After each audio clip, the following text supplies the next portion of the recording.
¿Solamente van a alegar ustedes dos? ¿Alguien más? ¿Quién más se nos va a alegar? Yo dos, señorita. Yo me anuncio por la defensa. Independiente. Anuncia la causa, se individualiza para registro y después... Señorías, corresponde conocer por esta Corte la causa rol 460 del 2019 en materia penal por materia de extradición. Por favor, para el registro, Ministerio Público. Muy buenas tardes, ilustrísimos señores. Comparece por la Fiscalía Leila Chaín Valenzuela, fiscal jefe de Río Negro.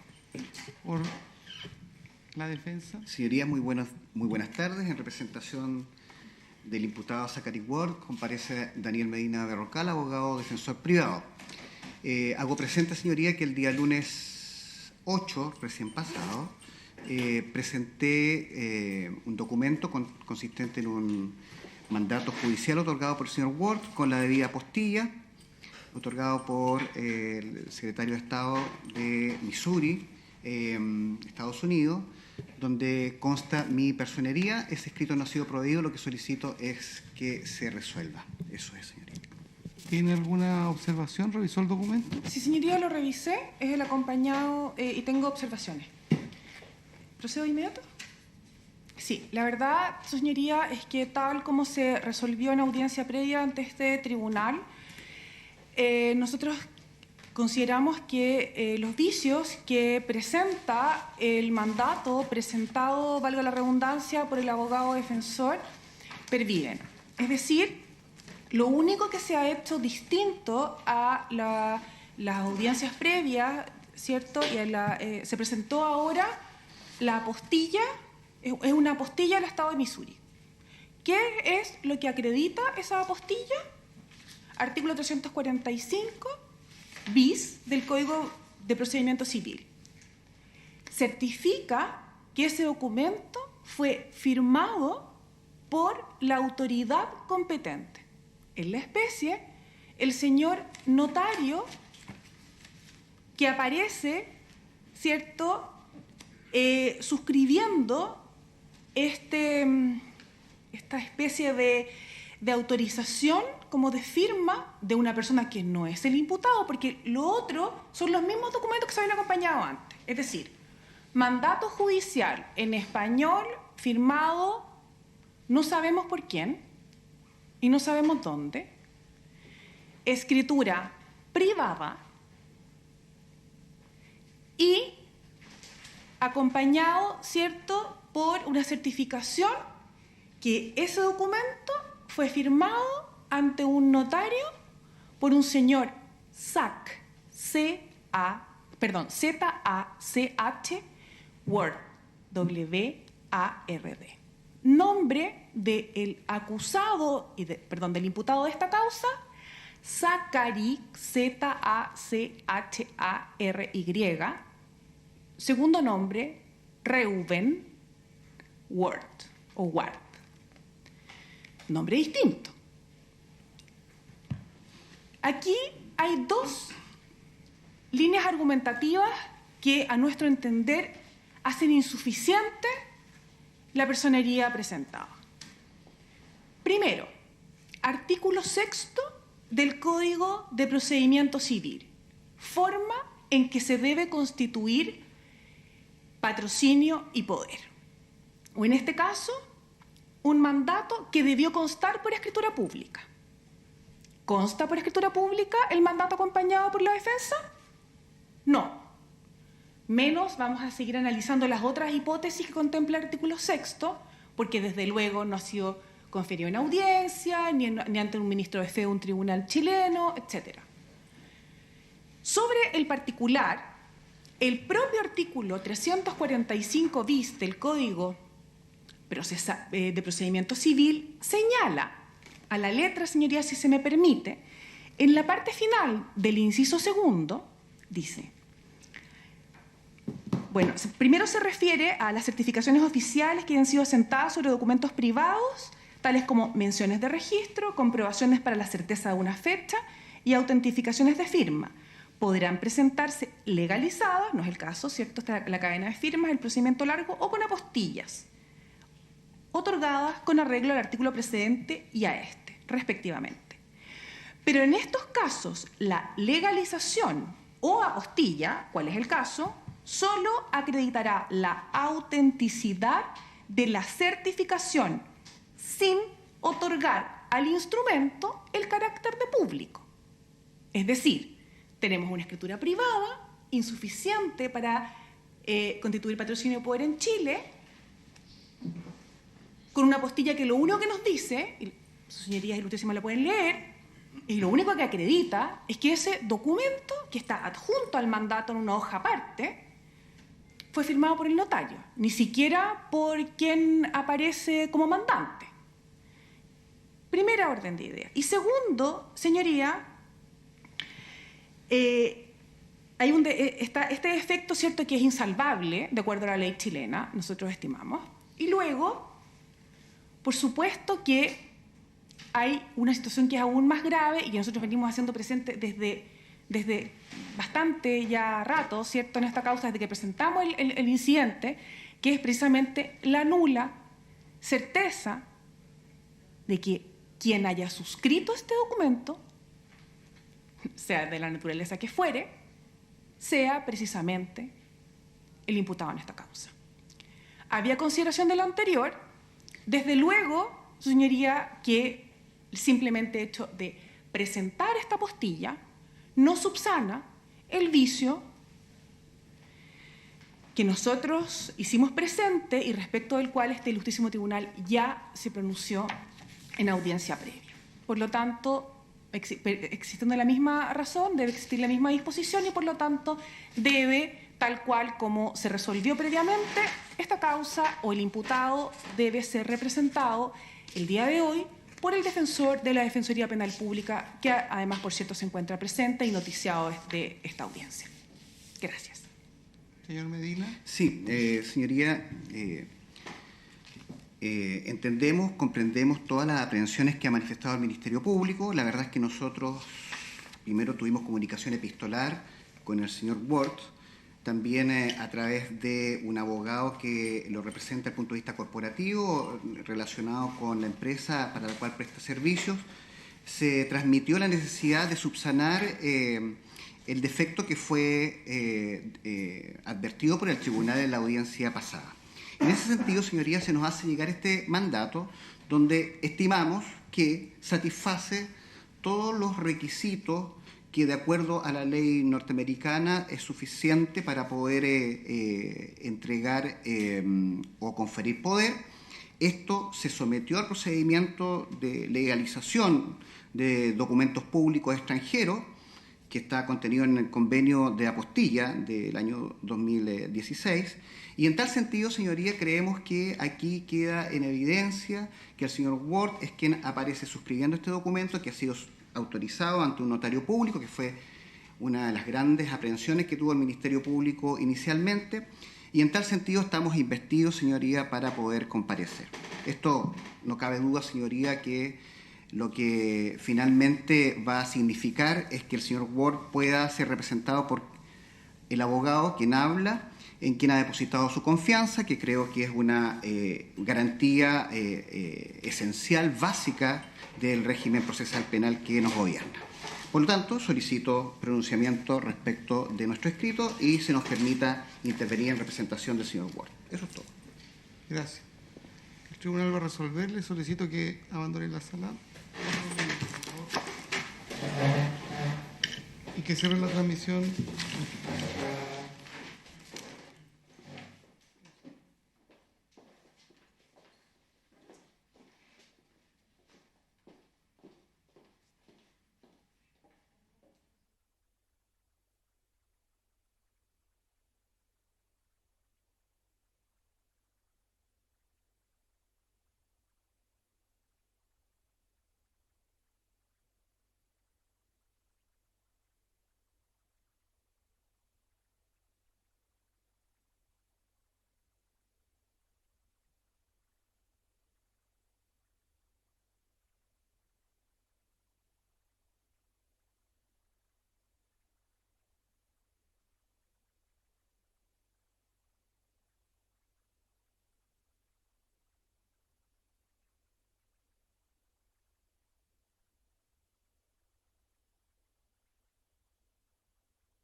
Bueno, reanudamos la audiencia y vamos a dar a conocer la decisión del tribunal previa deliberación.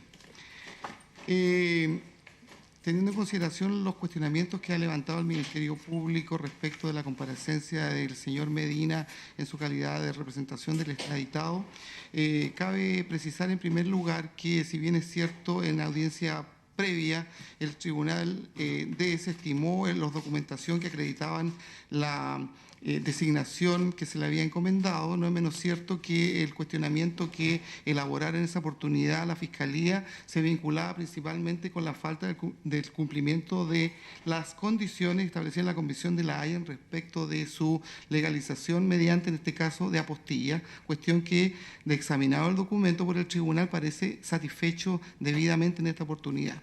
Que efectivamente también aparece que el ministro de Fe es un notario que da cuenta de la comparecencia personal de Zach Ward.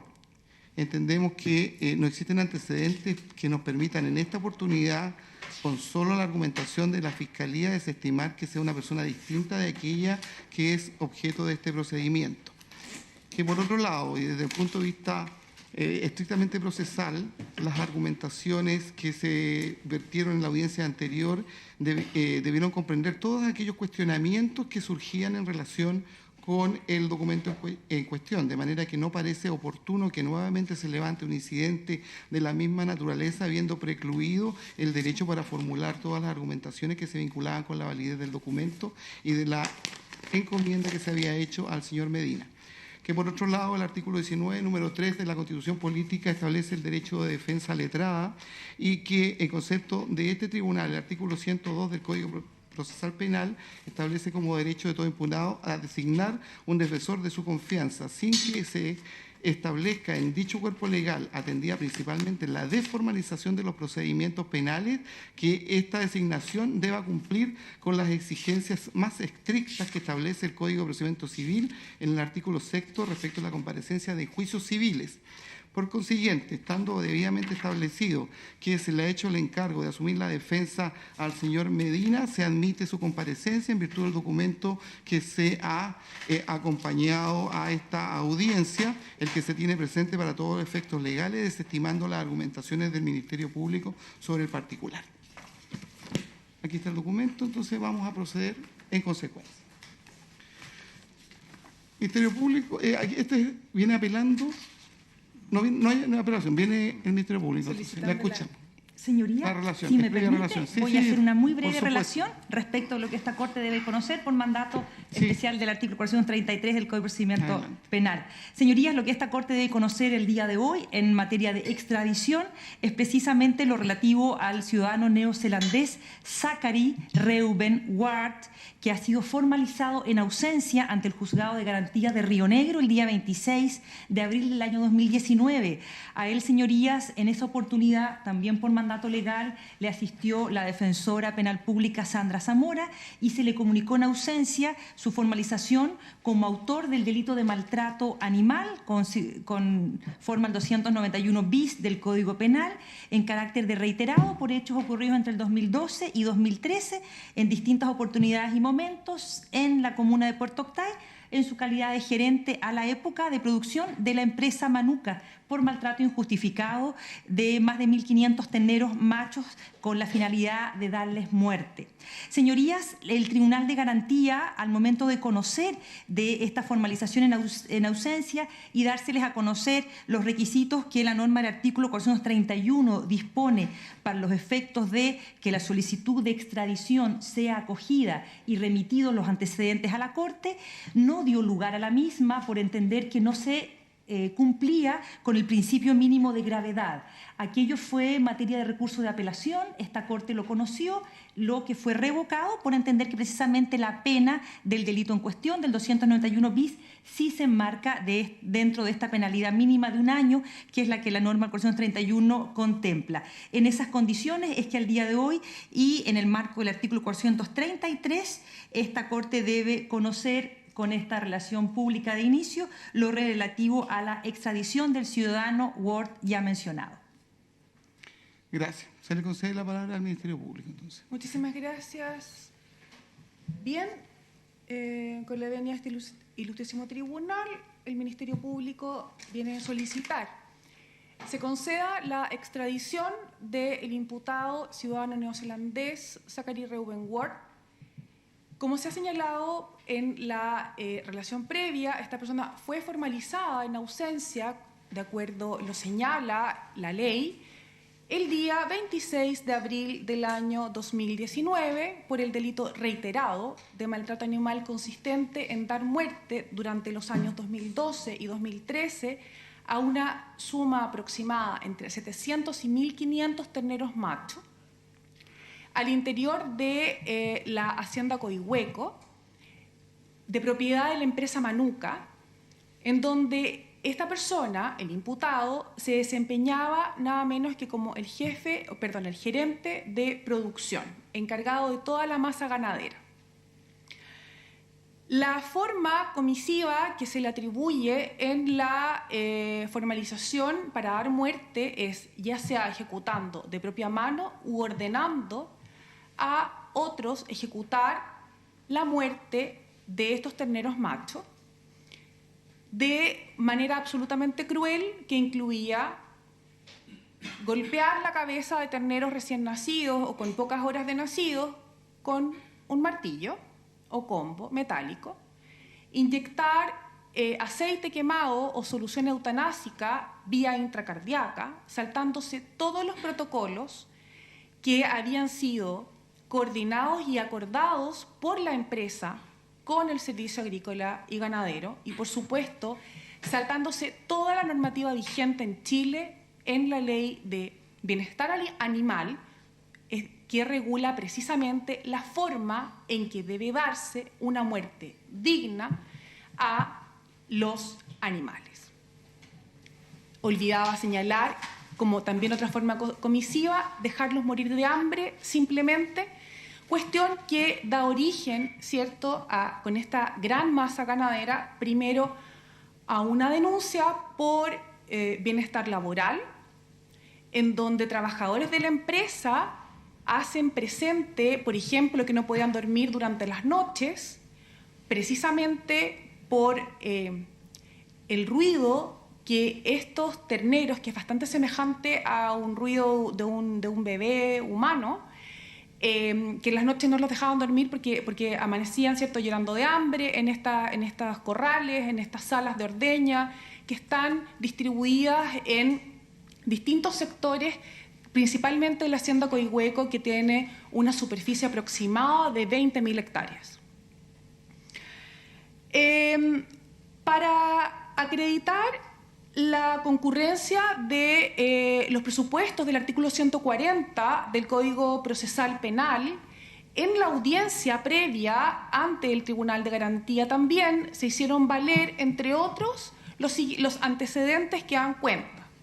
Por ejemplo, de la declaración de uno de los administradores, Mario Ehrenfeld, quien terminó siendo despedido luego de licencias psiquiátricas, también basado en que esta persona lo obligaba, por acoso laboral, lo obligaba a dar muerte o acompañarlo a dar muerte, no sé, a 70, 80 terneros, se acompañan por él, videos en donde se aprecia al señor Ward ejecutando esta conducta en vivo y en directo, y de propia mano con este combo, y se ve dando muerte a un par de estos terneros en este video. Hay otro video que se acompaña también por esta persona su declaración, en donde se aprecia una pala de una especie de cargador frontal o bulldozer, un tractor, ¿cierto?, en donde se aprecia la pala llena de aproximadamente 70 u 80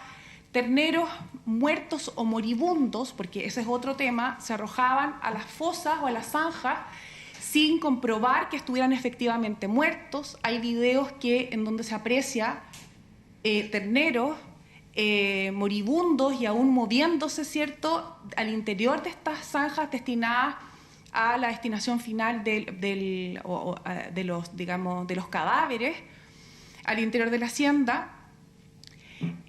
Además de esta prueba audiovisual, creo yo, irrefutable, también existen diversas declaraciones, como por ejemplo del gerente general de la empresa a la época, Juan Carlos Petersen, en donde él, tomado conocimiento de estos hechos, le pide explicaciones porque había un antecedente previo de incumplimiento de protocolo, se ordena, y está en la documentación interna de la empresa, en donde se le reconviene a todo el personal de dar cumplimiento,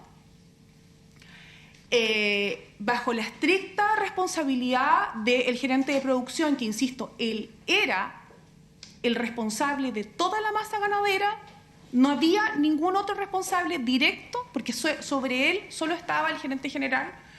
Conocido o noticiado el gerente general, declara también que llama al señor Ward y él le reconoce en una reunión privada en su oficina, donde también estaba el gerente de recursos humanos a la sazón, el señor Kilian Fuentes, que efectivamente él se había saltado todos los protocolos.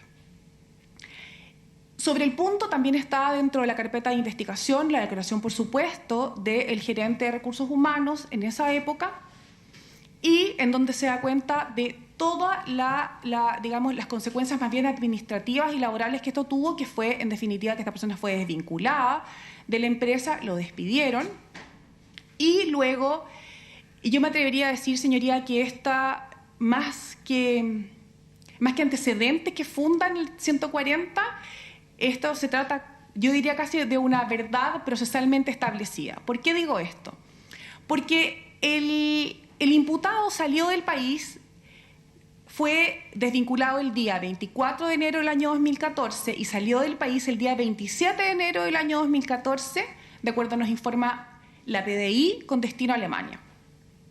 Luego de eso, y ante la imposibilidad de perseguirlo, porque él se encontraba fuera del país, nosotros llevamos a juicio a la única otra persona que admitió, o que en definitiva el otro responsable, ¿cierto?, de nuestro juicio, y que admitió haber ejecutado estas conductas, el jefe del área seca, administrador Gonzalo García, y en ese juicio, en que el Tribunal Oral en lo Penal de Osorno estimó absolver al imputado, si uno hace el análisis de este fallo, y por eso digo de verdad procesalmente establecida, si bien es cierto, desecha los antecedentes por insuficiencia probatoria en relación a la participación del señor García, hace una alusión directa en orden a la contundencia para acreditar, uno, la efectiva ocurrencia de este delito y, por otra parte, de la participación inequívoca del señor Ward en estos hechos. Y de hecho, nos reconviene, como que nos llama la atención el tribunal en su fallo, porque no llevamos directamente al que aparecía a todas luces como el principal autor directo de estos hechos. Bueno, lo que probablemente no sabía el tribunal oral, y es lo que vengo a explicarles hoy día, entre otras cosas, al tribunal de sus señorías ilustrísimas, es que desde que esta persona sale, nosotros comenzamos a hacer gestiones para poder determinar el paradero del señor Ward. Primero, por comunicación con él vía correo electrónico, él se comprometió a estar presente en los procedimientos, a los actos del procedimiento, cuestión que no ocurrió, dejó de contestar los correos electrónicos, por ejemplo, y luego, bueno, haciendo todas las gestiones con Interpol, lo que, en definitiva, y lo que nos convoca hoy día, entonces, es primero, acreditar que se ha cometido o hay antecedentes suficientes, ¿cierto?, para presumir que se cometió este delito en Chile por un ciudadano neozelandés, que esta persona se encuentra en Nueva Zelanda. ¿Y por qué digo esto? Porque de acuerdo a la información que nos proporciona Interpol mediante su oficio 275, de fecha 13 de marzo del año 2019, el señor Zachary Ward tiene una empresa en Nueva Zelanda, se encuentra allí en Taupir, Nueva Zelanda, y además nos proporciona Interpol el domicilio de este señor en la ciudad o localidad, la verdad es que yo no ignoro, no conozco el detalle, digamos, de la geografía, de Te Aroha, en Nueva Zelanda. Acreditado esto, que esta persona tiene vinculación con Nueva Zelanda, y que tiene, por ejemplo, que es gerente general o CEO de una empresa en ese lugar del rubro agrícola. Acreditado también que esta persona tiene también una gerencia en la empresa Grassland, que tiene sucursales, por decirlo así, o empresas relacionadas en Nueva Zelanda y en Estados Unidos, con fecha el 18 de abril del año 2019, Interpol nos envía la noticia del último movimiento, que esta persona había ingresado a Nueva Zelanda proveniente de Estados Unidos el día 4 de abril de este año. Y es por eso que nosotros rápidamente gestionamos la audiencia de formalización para el día 26 de abril. Es decir, Perdón que la interrumpa, pero le solicito que vaya al punto. Sí. Eso con la finalidad de acreditar uno precisamente de los puntos que es necesario para pedir la extradición. La formalización, la pena mínima, puesto en que ya está resuelta por este ilustrísimo tribunal en el rol 375 del año 2019, en virtud de lo dispuesto en los artículos 57 y 58 del Código Penal, que se trata, por cierto, de un delito ni político ni conexo, sino que es un delito común. También se cumple con el requisito de que la pena no está prescrita, por cuanto esta persona salió del país con fecha 27 de enero del año 2014 y no ha vuelto a ingresar a Chile. ¿Y los hechos de qué fecha son? Del año 2012 y 2013. Luego, su señoría, cumpliéndose todos los requisitos exigidos y habiéndose acreditado, por cierto, que esta persona se encuentra en país extranjero, que tiene un domicilio allá, es que, cumpliéndose todos los requisitos establecidos por el legislador, el Ministerio Público solicita respetuosamente a este ilustrísimo tribunal conceda la extradición del imputado con la finalidad para que sea traído, sea juzgado en nuestro país, oficiándose al efecto del Ministerio de Relaciones Exteriores para que, en definitiva, formalice este trámite de extradición activa. Eso, muchas gracias, señoría. Señor Medina. Muchas gracias, señor presidente. En representación del señor Ward, es menester desarrollar algunas ideas que entiendo el tribunal, vuestra señoría ilustrísima, al final de esta audiencia deberán llevarlos a concluir que no se puede acceder a la solicitud de extradición que se ha formulado por el Ministerio Público respecto de don Zachary Ward. Para ello, y voy a tratar de ser lo más sintético, ir al punto, señoría ilustrísima, hay que definir cuál es el ámbito de competencia o de actuación de vuestra señoría ilustrísima conforme al artículo 433 del Código Procesal Penal, desde luego desde nuestra óptica. Porque a nuestro modo de ver, lo sintético de la norma probablemente no despeja cuál es el alcance de la actuación o de la revisión que debe hacer el tribunal respecto de la concurrencia y los requisitos. Y entendemos que, si bien es cierto, ha habido un pronunciamiento previo por parte de este ilustrísimo tribunal en la causa 375-2019, particularmente respecto de la concurrencia del requisito de la penalidad mínima, dicho pronunciamiento se hizo en reemplazo de la resolución del señor juez de garantía, quien inicialmente no había accedido a la solicitud de extradición precisamente por no concurrir este presupuesto que es, digamos, el principal para poder acceder a esta solicitud.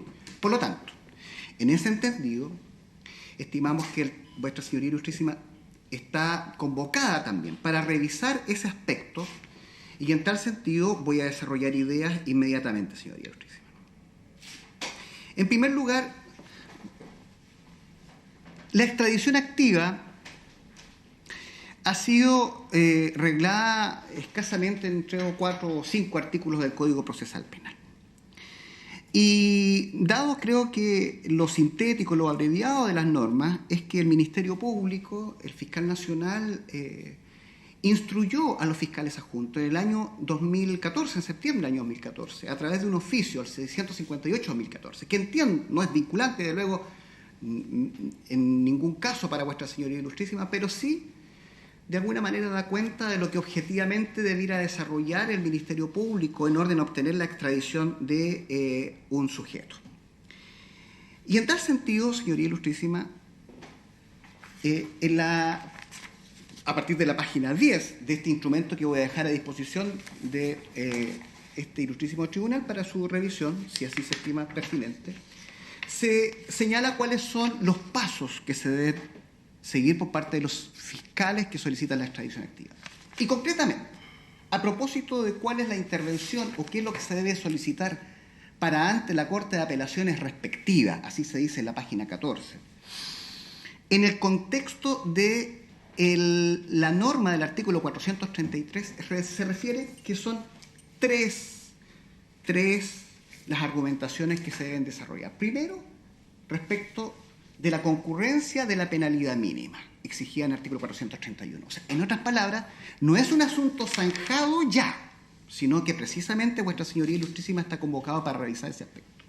En segundo lugar, que no se trata de un delito político ni conexo, y en tercer lugar, la concurrencia de los presupuestos del artículo 140 del Código Procesal Penal. Que dicho sea de paso, señoría ilustrísima, como probablemente es de conocimiento de ustedes, esta defensa recurrió de amparo con relación a la sentencia dictada en los autos 375-2019, porque se había accedido por parte de este ilustrísimo tribunal a solicitar la extradición sin pronunciarse precisamente respecto de la concurrencia del artículo 140, de los requisitos del artículo 140 del Código Procesal Penal, que no fue resuelto ni por el Juzgado de Garantía de Río Negro, porque entendió que era inoficioso pronunciarse sobre ello porque no se daba el requisito de la penalidad mínima, ni tampoco hubo pronunciamiento ni ha habido pronunciamiento, a pesar de que el artículo 432 así lo exige, respecto de vuestra señoría ilustrísima, en concreto en la causa, en el contexto del artículo de la causa ROL 375-2019. Y en ese sentido, muy brevemente, porque creo que las normas me apoyan en el argumento en que voy a desarrollar. El artículo 431 del Código Procesal Penal claramente señala este requisito de penalidad mínima, desde luego que está relacionado con la gravedad, la importancia que tiene promover este procedimiento para traer de manera compulsiva del extranjero a una persona para ser juzgado en el país. Y se entiende que en esos casos, desde luego, que tiene que haber una penalidad asociada a la infracción que sea grave.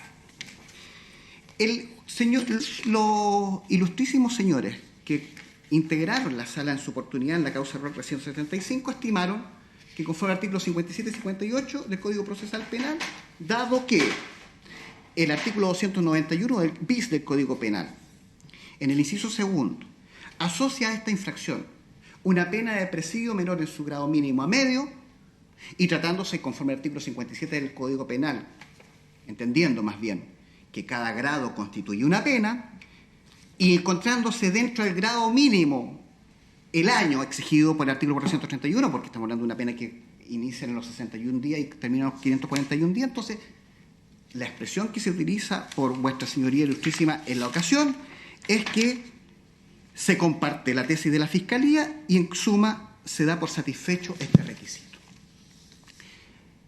Ocurre, señoría ilustrísima, que en la oportunidad nosotros fuimos muy vehemente, enfáticos y reiterativos, al punto que el señor presidente me representa que estaba muy claro que una de las penas que es alternativa a este delito no es privativa de libertad, es una pena de multa, una pena pecuniaria.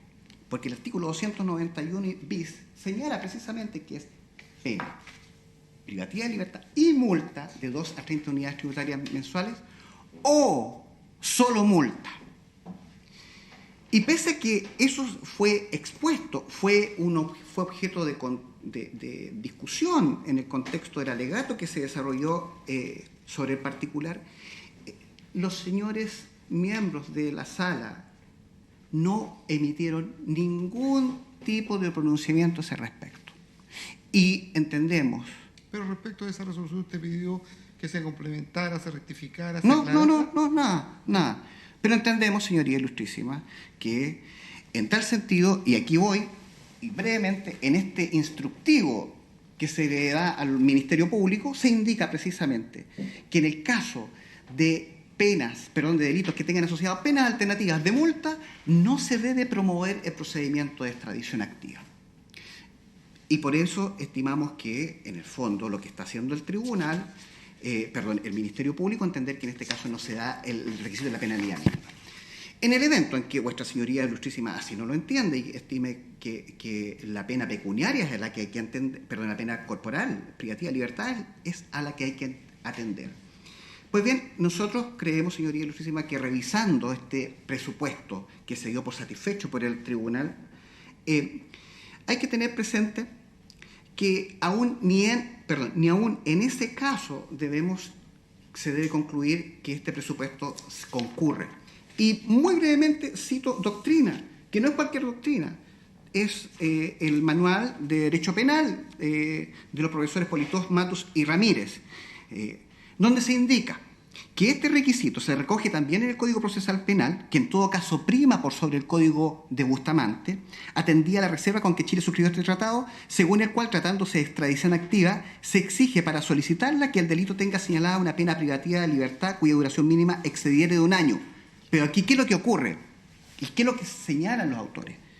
Como las escalas penales con las que se asigna la duración de las penas en el Código Penal no contemplan la división superior e inferior a 1 año, habrá que atender que esta disposición solo puede referirse a las penas de presidio o reclusión menor en su grado medio o superior. Vale decir, en este caso en particular, tratándose de una infracción que tiene una pena de presidio menor en su grado mínimo, no se satisface este presupuesto. Por ello, señoría, es que estimamos que ya respecto de esta exigencia requerida por la ley no se satisface y corresponde desestimar la solicitud de extradición del Ministerio Público. Y una consulta respecto Dígame. Claramente usted explicó que entendía que esta Corte no se había pronunciado, pero la Corte dijo que sí se cumplía ese requisito. En reemplazo. Esta Corte dijo eso y nosotros somos esta Corte.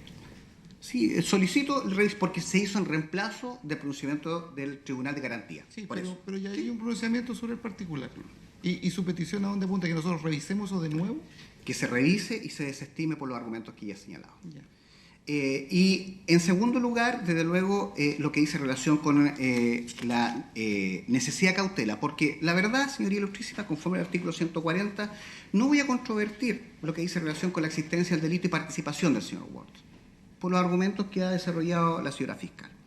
Pero estimamos que no concurren los requisitos del artículo 140 del Código Procesal Penal, que aquí sí, y creo que el Ministerio Público convendrá, ¿no es cierto?, con nosotros, que no ha habido ningún pronunciamiento hasta el momento, a pesar que las normas así lo exigen, particularmente el artículo 432, inciso segundo del Código Procesal Penal, más aún, si uno lee armónicamente, el artículo 432, el inciso primero, permite la formalización en ausencia, se hizo, pero el artículo 432, inciso segundo, requiere que el juzgado de garantía se pronuncie respecto de la concurrencia del artículo 140, lo que no ocurrió, ni no aconteció, no se dictó por el juzgado de garantía, ni tampoco ha habido pronunciamiento por vuestra señoría ilustrísima.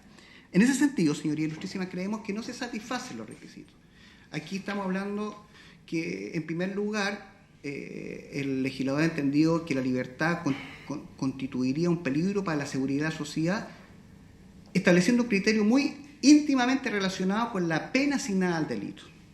Cuando son delitos graves, entonces entendemos que podría concluirse que la libertad de las personas constituye un peligro para la seguridad de la sociedad, en términos generales. Pero ¿qué es lo que ocurre aquí? Estamos frente a un delito que tiene penas de simple delito y en el tramo menor, presidio menor en su grado mínimo, y es más, con penas de multa, como pena alternativa, y en ese sentido muy probablemente aplicables porque este señor, don Zachary Ward, no registra antecedentes penales.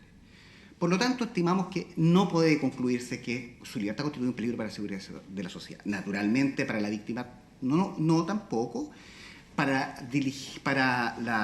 el éxito de la investigación. El mismo Ministerio Público ha señalado que a esta altura ya ha habido incluso un pronunciamiento respecto del Tribunal de Juicio Oral de Osorno, dando por establecido el delito y sugiriendo, dando indicio de que el señor Ward ha tenido participación en este episodio. Por lo tanto, no puede considerarse esas circunstancias como concurrentes para entender que se satisfacen los requisitos del artículo 140. ¿Qué nos resta? Que constituiría o que habría un peligro de fuga. Y aquí se ha señalado, de alguna manera se ha esbozado que el señor Ward se ha fugado, se ha sustraído de manera deliberada de la actuación del Ministerio Público de investigar. Pero ocurre que, tal cual lo ha dicho el Ministerio Público, el señor Ward, en enero del año 2014, no egresó, no se fue a Nueva Zelanda donde vive, donde tiene su residencia permanente, su domicilio, empresas. No egresó por un paso inhabilitado. Fue controlado por Policía Internacional. No había ninguna orden de aprehensión, de detención, de restricción de libertad a su respecto. Él pudo salir, permaneció allá. Y es más, efectivamente hubo comunicación epistolar con el Ministerio Público. Y esta comienza el 30 de enero del año 2014. El señor Ward ya se había retirado, el Ministerio Público envía un correo citando al señor Ward para el día siguiente, el 31 de enero del año 2014. El 31 de enero contesta al señor. Dice que no podrá asistir por encontrarse fuera de Chile. Y en el mismo correo le señala que lo contacten a principios de la semana siguiente si lo estiman. Y lo más relevante, señala que estaría feliz de cooperar con la investigación. Luego, el 2 de febrero del año 2014, el señor Ward solicita que le contesten su email, que acusen recibo, ya que no había respuesta hasta la fecha. Luego de un año, 20 de marzo del año 2015, el Ministerio Público le consulta, le envía un correo al señor Ward para aclarar si el mail que él había registrado era válido para recibir notificaciones. El mismo día, en realidad, y lo digo porque es probable que el Ministerio Público lo ponga a disposición para que vuestra señoría lo revise. El mismo día, pero en realidad 19 de marzo, aparece en el correo una fecha anterior por un tema de cambio de horario, el señor Ward confirma que ese correo es correcto y válido para recibir notificaciones. Nunca más, por lo menos por esta forma, de acuerdo a la información que se me ha proporcionado, el Ministerio Público tomó contacto con el señor Ward. Hasta que, como lo ha dicho el Ministerio Público, atendido el resultado del juicio que se siguió en contra de otro de los empleados de la empresa Manuka, se dictó sentencia absolutoria y ahí se decide, luego de varios años, convocar al señor Ward, ahora de manera compulsiva, obteniendo su formalización en ausencia. Estimamos, señoría, que con todo lo ya referido no se dan los presupuestos que ameritarían que vuestra señoría ilustrísima dé curso a la extradición formulada por el Ministerio Público, solicitando desde ya su rechazo. Eso es todo. ¿Tiene algo que agregar la Fiscalía? Sí, por supuesto, señoría. Brevemente. Sí. En relación a lo último, voy a partir por el final. Jamás recibimos la respuesta que expone el abogado en audiencia respecto al señor Ward como validando la forma de notificación, porque desde luego, si teníamos una forma alternativa de conformidad al artículo 31, lo que debería haber correspondido es que nosotros informáramos esa forma alternativa de notificación al tribunal y pedir una audiencia de formalización común y corriente. Es verdad lo que dice la defensa, que nosotros la primera comunicación que tenemos con este señor es del día 30 de enero, porque hasta esa fecha no teníamos información de que esta persona hubiese salido del país. El 24 lo finiquitan, que era un día viernes, y el 27 se va de Chile. Esa fue la conducta del imputado, señoría. El resto es, digamos, especulaciones de la defensa. En relación a la pena alternativa de multa y a la pena mínima, más allá de que obviamente esta situación se encuentra resuelta de manera firme y ejecutoriada por esta misma Corte, en una resolución de fecha 22 de mayo de este año, en donde se señala que como el artículo 291 bis a la época de la ocurrencia de estos hechos sancionaba el delito de maltrato animal con una pena compuesta de prisión menor en su grado mínimo a medio o alternativa de multa. La pena mínima señalada por la ley del delito, y esto no es baladí ni por una decisión antojadiza, que mucho respeto me pueden, merecer autores, pero aquí hay norma de texto. Se dice, bueno, cada grado es una pena independiente. Entonces, lo que la Corte, lo que esta próxima Corte dice, es lo que dice el 57, 58. Cada grado es una pena independiente, por lo tanto, la pena mínima señalada por la ley a este delito no son 61 días, sino que es presidio menor en su grado mínimo. Esa es la pena mínima señalada por la ley a este delito. Y desde luego que el presidio menor en su grado mínimo excede 1 año y desde ese punto de vista, por supuesto que se cumple con el requisito exigido por el legislador para conceder la extradición. En relación a lo que señala la defensa en orden a la pena alternativa de multa, primero, señoría, hacer presente que el oficio del fiscal nacional es del año 2014. Yo, por ejemplo, tengo en mi poder una guía para la extradición activa de agosto del 2017. Son normas administrativas que están en permanente revisión precisamente, y coincido en esto con el defensor, por lo escueto de las normas legales que regulan esta materia. Entonces, más bien, la práctica y las interpretaciones de los tribunales, la jurisprudencia, ha ido dando paso a una elaboración, ¿cierto?, doctrinaria en esta materia, más que la interpretación que se pudo tener en el año 2014, que desde luego no es vinculante para esta Corte. Ni siquiera para esta fiscal, considerando que soy un miembro subordinado del Ministerio Público. En ese sentido, señorías, por ejemplo, lo que guarda relación con la pena alternativa de multa, hay una resolución de la excelentísima Corte Suprema en la causa Rol 1174 del año 2018, que pronunciando sobre una extradición pasiva, es decir, ojo señoría, estamos hablando, conociendo la petición de un Estado extranjero de entregar un connacional, la excelentísima Corte Suprema señala, comillas, el hecho de que en algunos casos se establezca como alternativa a la pena de prisión contemplada en el tipo la aplicación de una pena determinada de multa, no es impedimento para considerar cumplido el requisito de la gravedad mínima, en la medida que la pena privativa de libertad tenga una duración superior a 1 año, como le exige el artículo 440 del Código Procesal Penal, y se verifica en la especie. Máxime, señorías, si nosotros hemos, en el caso concreto, además, ya saliéndonos un poco del marco penal, y discúlpenme la analogía, pero acá estamos hablando de un delito de maltrato animal reiterado que ha tenido una connotación pública importantísima. No estamos hablando, discúlpenme de verdad, señorías, pero de dejar sin alimentación o un día o 2 al sol a un perrito amarrado. Estamos hablando de dar muerte de manera sistemática, de distintas formas, una más cruel que la otra, a centenares de terneros machos recién nacidos en sus primeras horas de vida, a los que se les privaba de alimentación.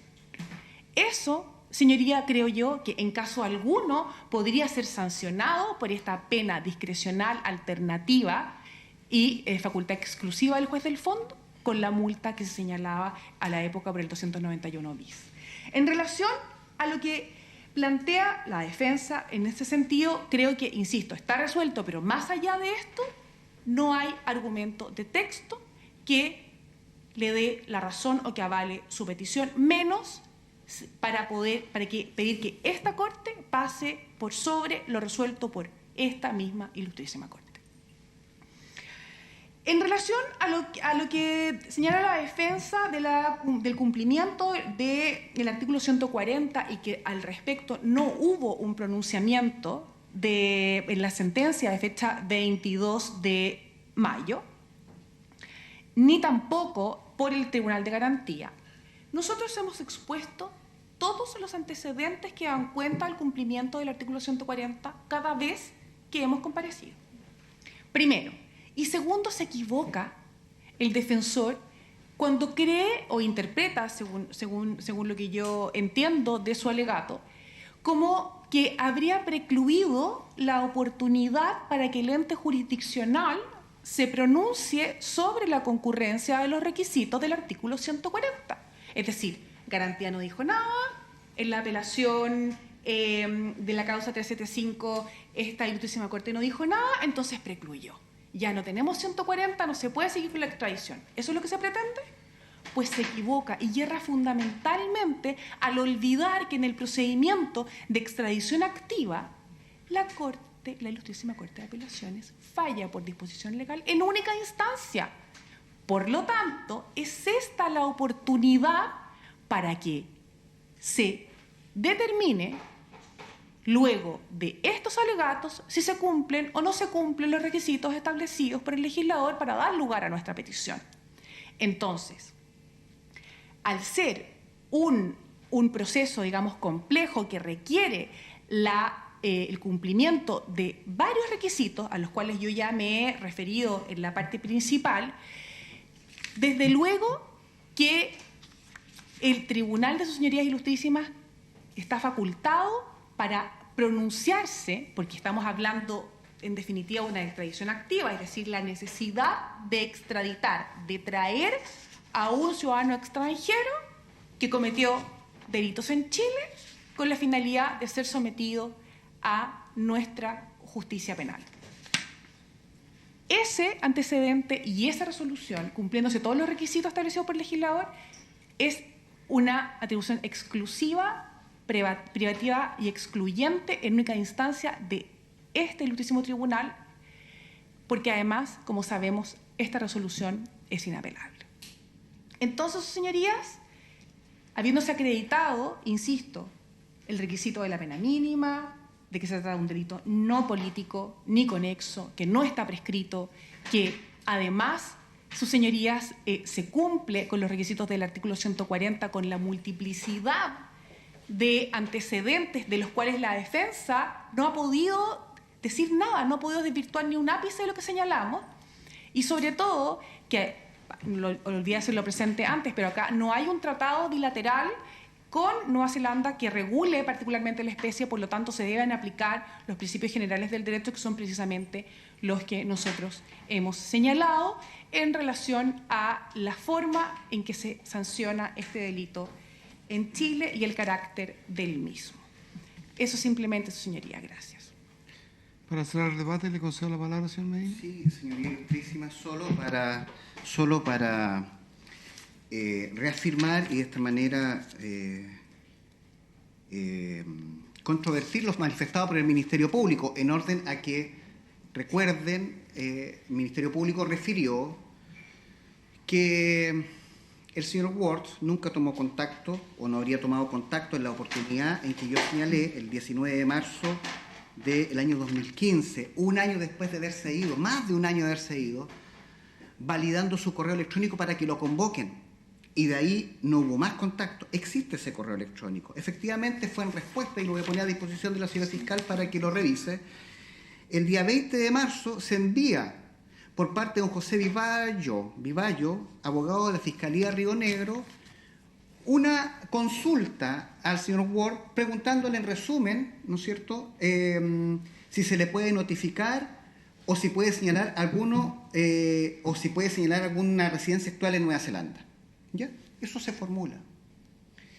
El mismo día contesta el señor Ward, obviamente en inglés, ¿ya? Es más, él hace presente que lo hace en esa forma para no cometer errores, ¿ya?